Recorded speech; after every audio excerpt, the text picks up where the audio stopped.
Hi, guys, and welcome back to another episode of the Security Space podcast. Today, what we are discussing is the first 24 hours of a cyber breach and how to actually respond in them critical moments.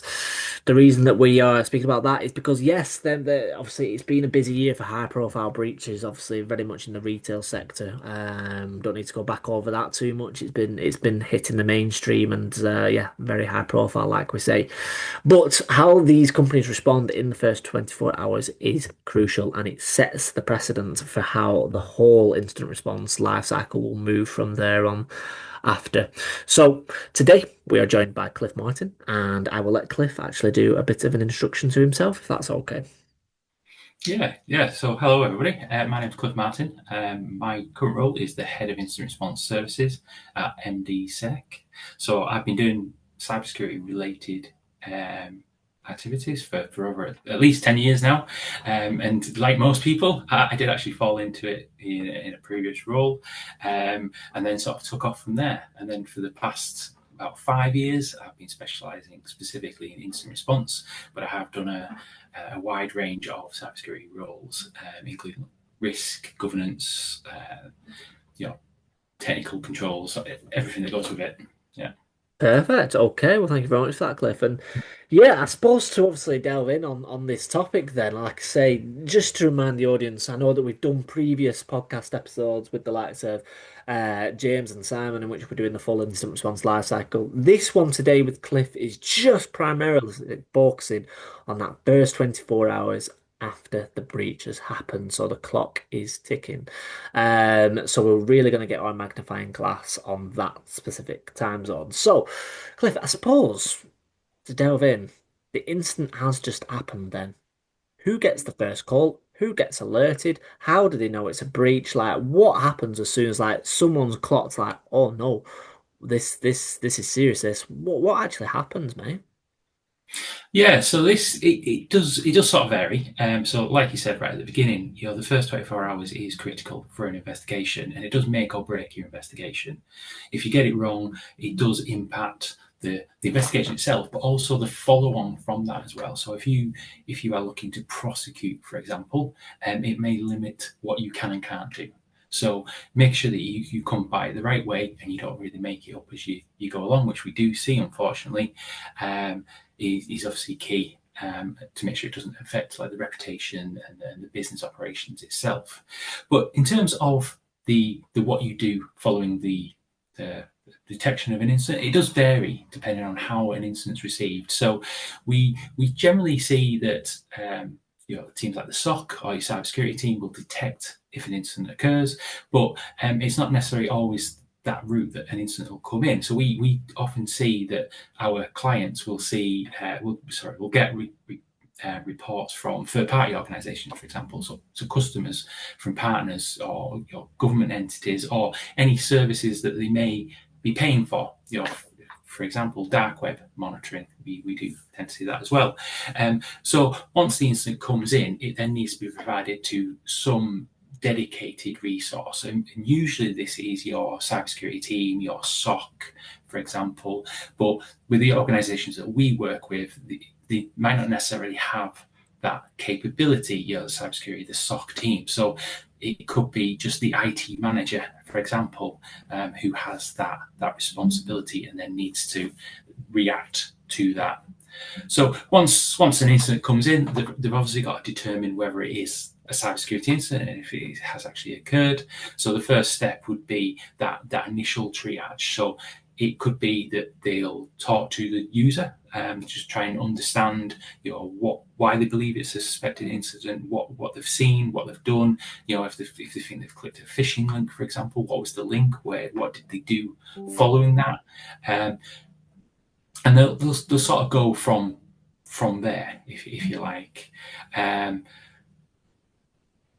Yeah. yeah, No, yeah, no, that's great. And I wanted to kind of just zone in a little bit on that time actually.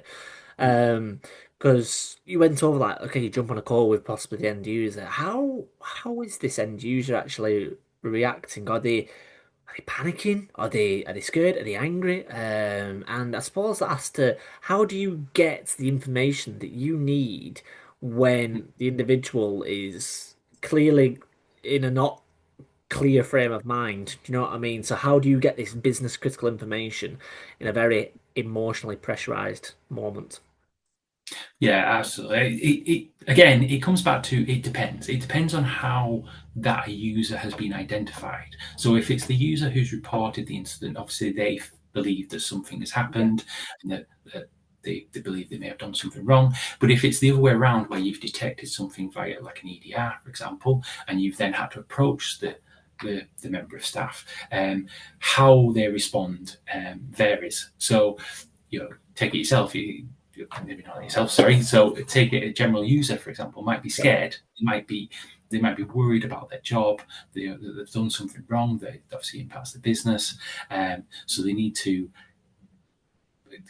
sort of calming down, having that Yeah. presence where you're just saying it's not your fault. Something's happened. We just need to get to the bottom of it so we can perform an investigation to understand what the impact actually is on the organisation. That's it. It's like you've got to, I bet they feel like they're in trouble and they're being Yeah, walked to the principal's office like, oh no, like oh no. But like at the end of the day, you're not the you're not the prosecutor at the end of the day. You're coming in to clean up. You are the let's put it like, yeah, let's carry on the analogy of the police and law enforcement. You're the investigator. You're coming in to have a look at the digital artifacts. You're looking at like at the crime scene essentially, aren't you? Like you're not the one. You're doing a job, aren't you? Like I don't know whose fault it is yet. So you're just coming in to assess the situation, aren't you? And I suppose, like you say, that has to be dealt with in a very sort of empathetic way, which is obviously massively important. So, with that being said, then let's just say, like you say, it could be an EDR tool that spotted it, or it could be, like you say, the end user.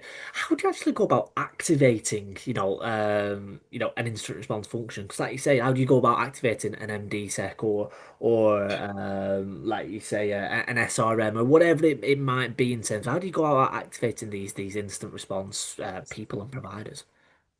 yeah. So if you believe that an incident has occurred, you've obviously got to then activate your incident response plan and also activate your incident response team, which includes both that internal and external Yeah, capability. Because remember, external companies like MDSec, we don't know your infrastructure as well as you do.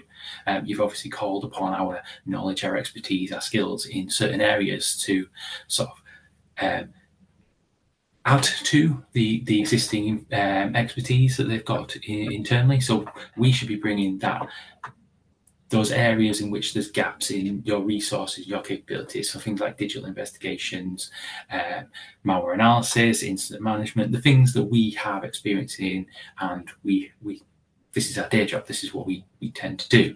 So mobilizing that. So once you feel like you need that expertise or that help, depending on if you've got a contract with them previously, for example, an IR retainer, for example, or if you just need to call somebody because you've had an emergency, you've gone to Google, you've typed in instant response yeah, companies, and the first one that comes up, hopefully, is MDSec, but who knows? Um, yeah. So it's just about reaching out for that. Obviously, you've got that element of commercial arrangements and requirements that you need to get over. If you've got a retainer, it makes it a lot easier. Hopefully, you've had that engagement up front so that the IR retainer understands your environment. But if you're coming to a case sort of cold, for example, so if you just contact an MDSec because it was the first name in Google, there's that element of the IR organization needs to understand, well, what technologies do you have? Where is the evidence? Do you actually have visibility of the asset in which you believe has been compromised?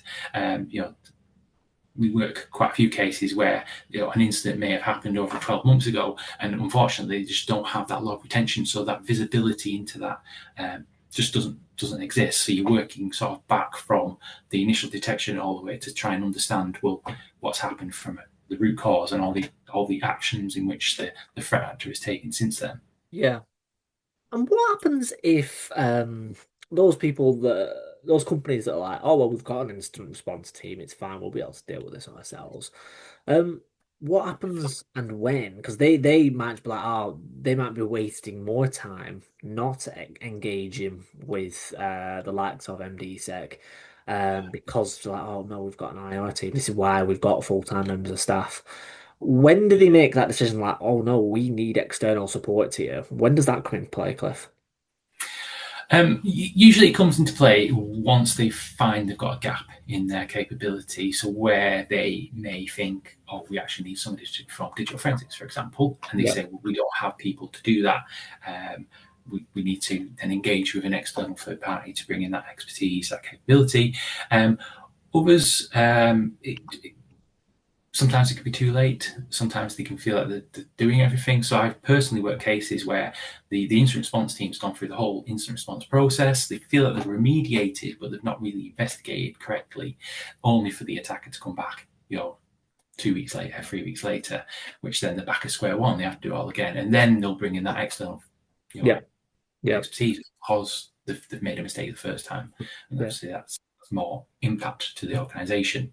Absolutely, it's really interesting. And what about the situation when is this why cyber insurance now is getting bigger and bigger? Because, like you say, with regulation coming in now, well, let me take it back a step. Like constantly, I'm having conversations like, yeah, we need to get cybersecurity into the boardroom and speak security in terms of the CXO's languages, so that they understand it. I think we're past that now. I think security well and truly is entrenched in the boardroom.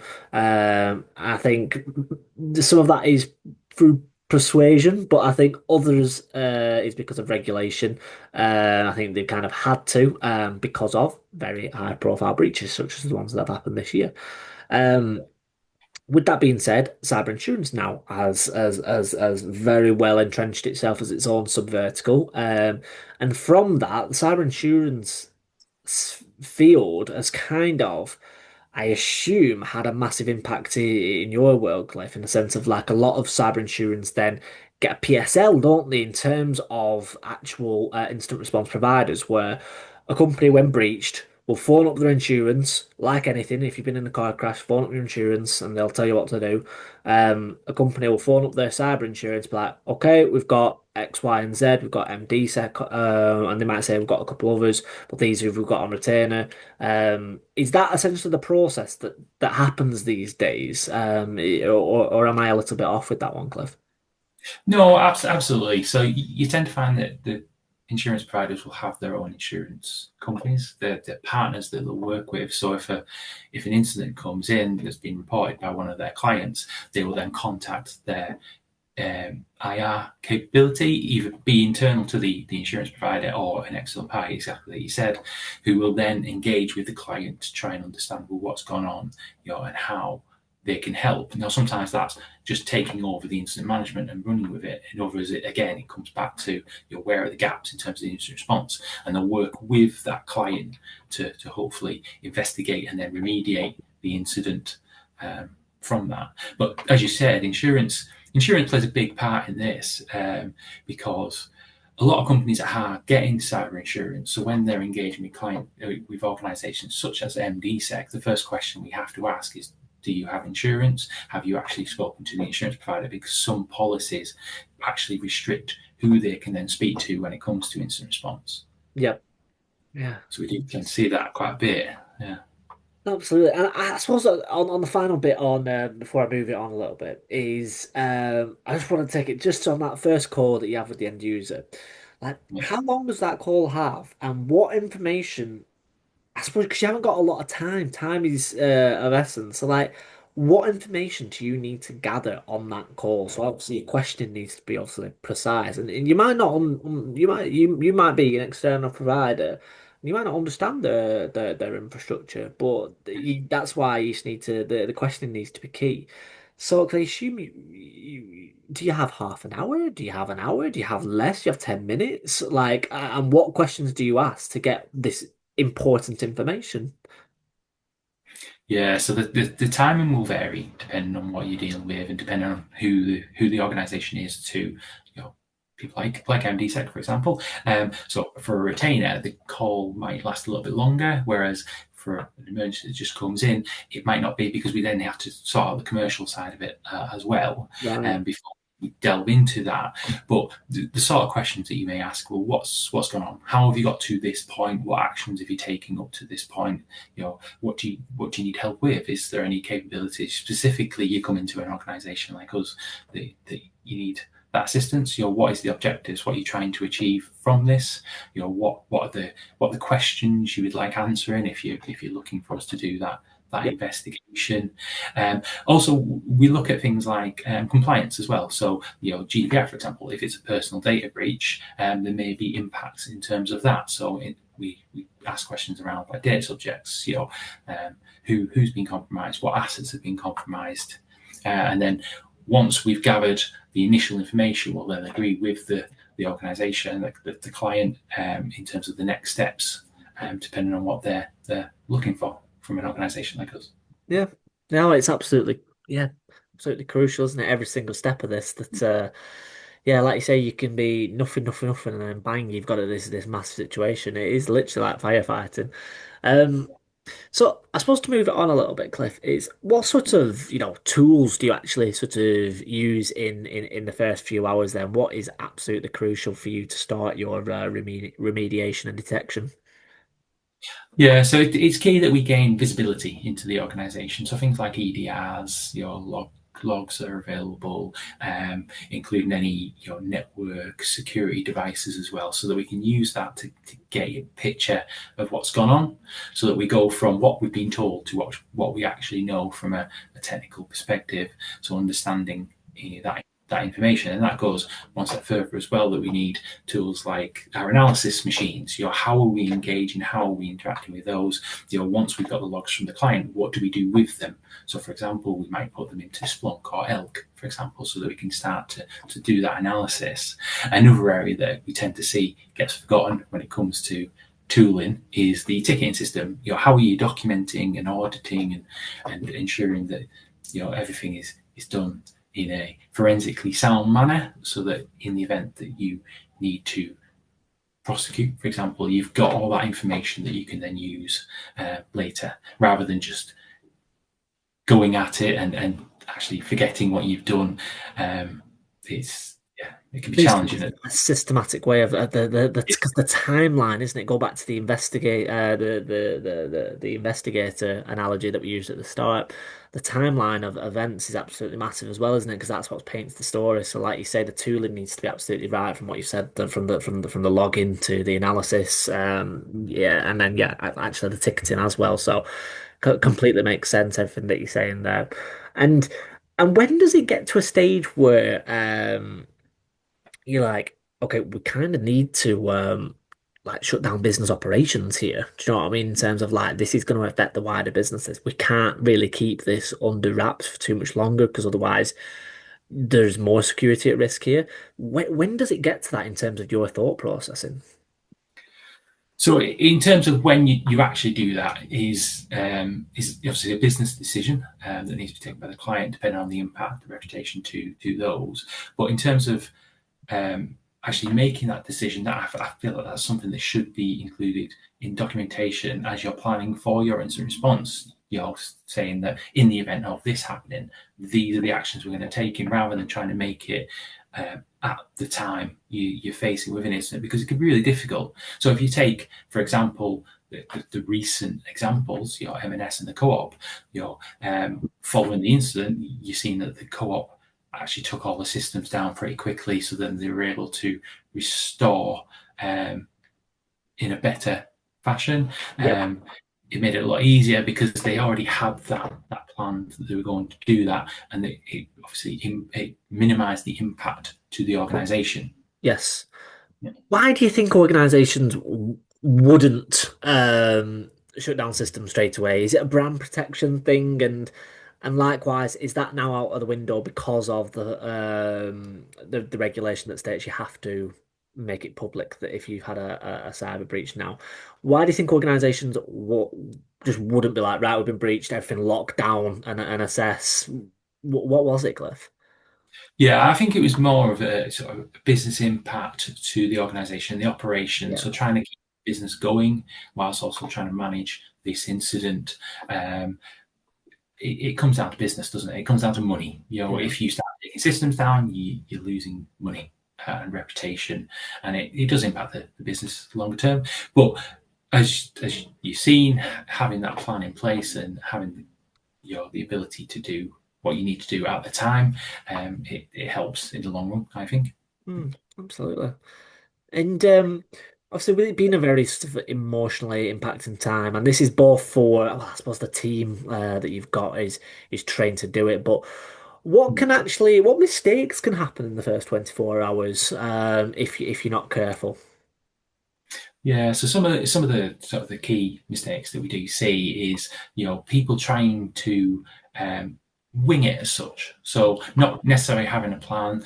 They've had an incident and they're trying to do what they think is best, and unfortunately, they may miss activities. So Yep. not having people who are trained in order to do certain elements does cause a lot of issues.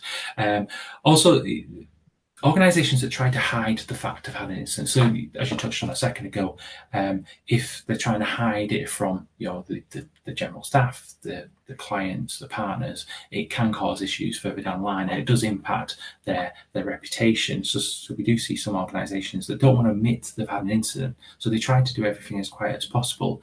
But obviously, that has impacts and may delay their response actions following that. And with that training as well, we've also got that misunderstanding of what to do in the event of an incident. So something that's not documented, and people just generally doing what feels right because it makes sense to them. Another area that we see is the sort of the lack of incident response readiness and digital forensic readiness as well. So as I mentioned before, not having visibility into the environment for the entirety of the incident does hinder the investigation. So having the ability or having the artifacts available so that when you're doing the investigation, you can then go back and have a look at that to try and understand what's the root cause, what's the threat actor done at that point as well. Mm. And I suppose to avoid these emotional mistakes that you kind of touched on just then is obviously your preparedness and your playbooks. How do you actually prepare your team? Because like you say, like when the alarm bells go off and you've got to jump on this call at some ungodly hours in the morning, you need to be ready to go, and you kind of need to go into autopilot a little bit, even though the juxtaposition is that you have to be very emotionally empathetic and you need to be, it's kind of like a fine balance, isn't it?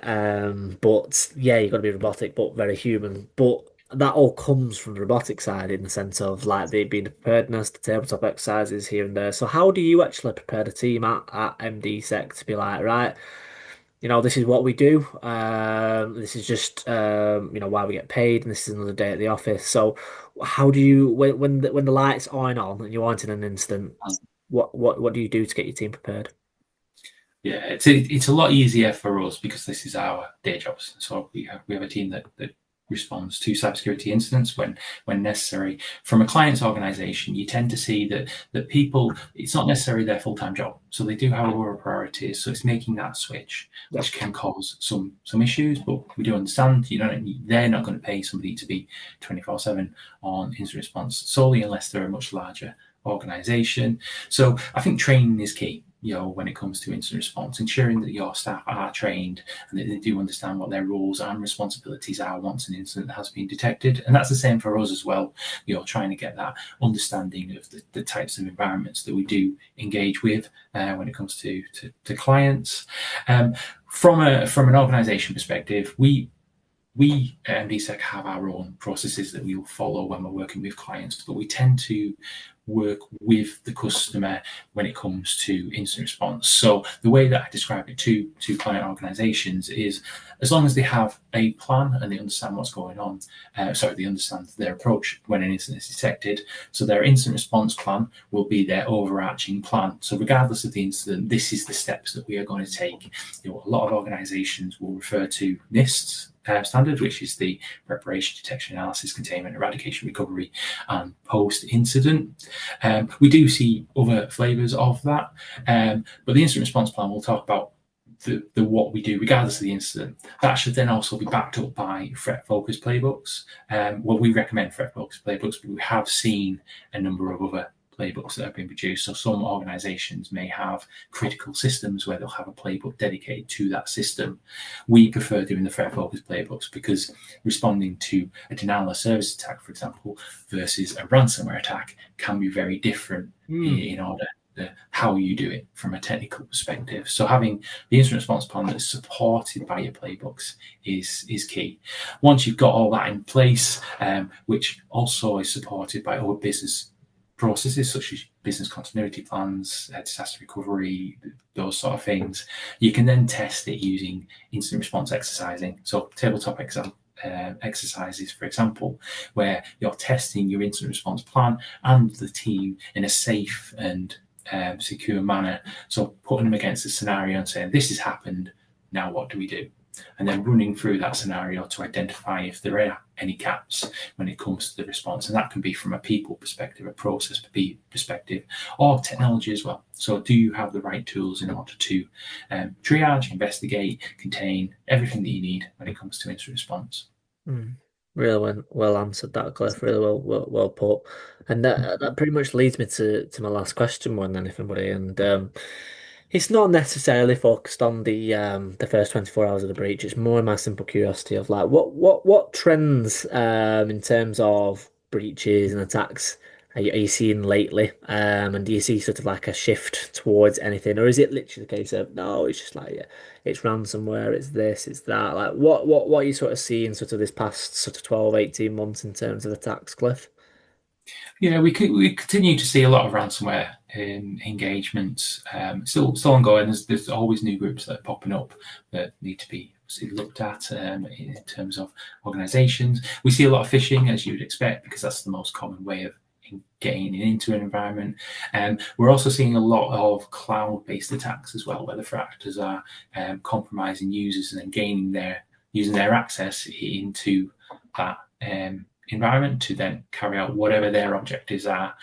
So we are seeing a lot of threat actors gaining access to the environment and then using that access to then further their attacks into other organisations. Mass phishing campaigns, for example. Yeah. So we are seeing various other multiple different types of incidents, but sort of they're the key ones that we're seeing lately, I should say. Brilliant, and just like that, Cliff. Yeah, we've come to our time, and yeah, I really enjoyed sort of really zoning in on the first 24 hours. It's kind of like its own little microcosm in this whole life cycle that is instant response. So yeah, it's been really good to kind of shine a light on that. If anybody's got any questions that Cliff has raised today or would like to learn more about the fantastic work that MDSec do, I'll be sure to put all the information down below. But Cliff, once again, thank you very much for coming on the Q Space podcast. Yeah, thank you. Thank you very much.